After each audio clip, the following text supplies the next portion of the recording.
I'm here today, this afternoon, with Dr. Rebecca Laliberte in Rockport, Maine. She's done her second natural case, CHROME natural. She's done a bunch of CHROME cases. And Rebecca, how was your experience today?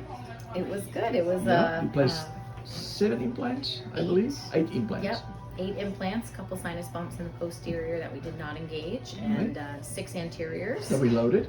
Yes. Picked up the rapid appliance. Yes.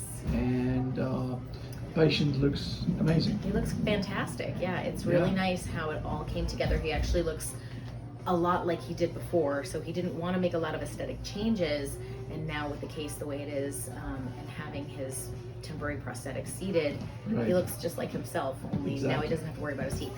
Perfect, perfect. Well, listen, thank you so much for having us here for CHROME.